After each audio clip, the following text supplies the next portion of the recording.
Olá! A história que vamos analisar hoje é uma história de coragem, de fé e de uma linha muito ténue. É a história de São Elógio de Córdoba, um homem cuja vida, e especialmente a sua morte, nos força a questionar aquilo que pensamos saber sobre o que é ter convicção. E a pergunta central é mesmo esta: o que é que leva uma pessoa a caminhar de livre vontade para a morte, por causa da sua fé? Será que é o expoente máximo da coragem ou será que é algo um bocadinho mais complicado?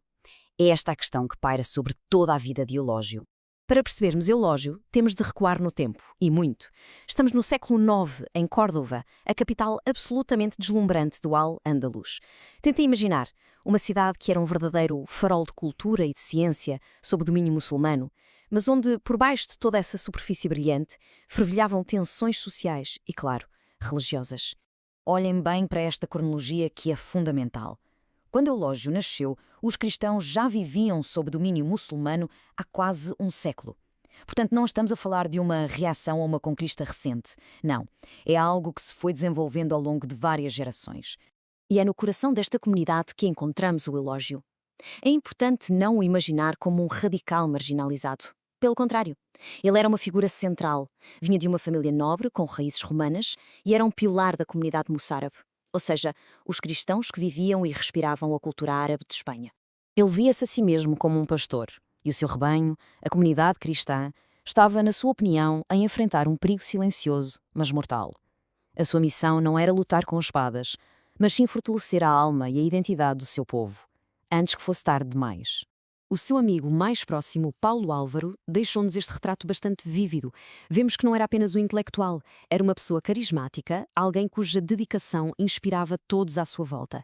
E reparem na parte final, as suas obras, mais do que as palavras, é que o definiam. E o que é realmente fascinante aqui é a sua estratégia. Eulógio percebeu que a identidade cultural e a fé estavam completamente ligadas. Por isso, ele meteu-se em viagens perigosíssimas para os reinos cristãos do Norte, não à procura de relíquias, mas de livros. Ele trouxe de volta os grandes clássicos latinos, os pais da Igreja, tudo para garantir que a herança intelectual do seu povo não se dissolvia no mar da cultura árabe dominante. E é neste ponto que a história dá uma volta radical e sem dúvida controversa. Vamos falar de um movimento que Eulógio não se limitou a registar. Ele promoveu-o ativamente, o movimento dos Mártires de Córdoba. Entre 850 e 859, cerca de 50 cristãos foram executados em Córdoba por crimes religiosos. Pode não parecer um número enorme, mas pensem nisto. Tudo num período de menos de uma década. Bem, e aqui está o ponto nevrálgico da questão.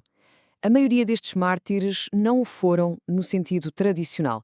Eles não foram caçados e executados contra a sua vontade. Pelo contrário, muitos procuraram ativamente o martírio.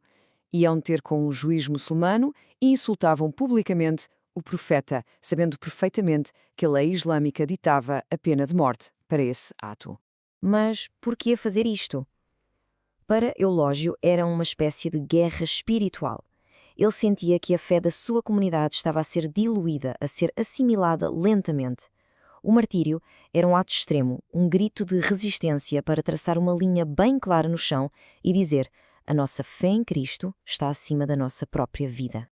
Como se pode imaginar, a defesa tão apaixonada de uma causa tão extrema acabaria por lhe custar tudo.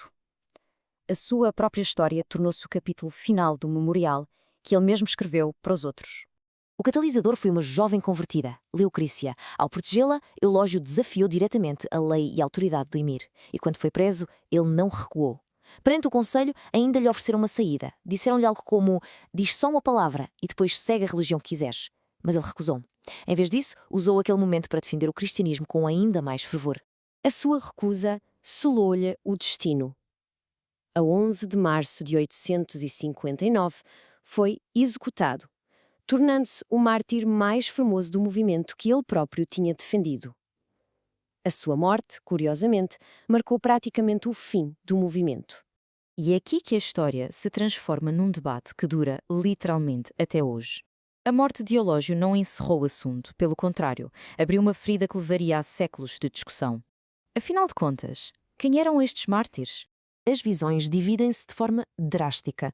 De um lado, especialmente na tradição nacionalista espanhola, Eulógio e os seus seguidores são vistos como heróis, os últimos defensores da identidade cristã perante uma ocupação brutal.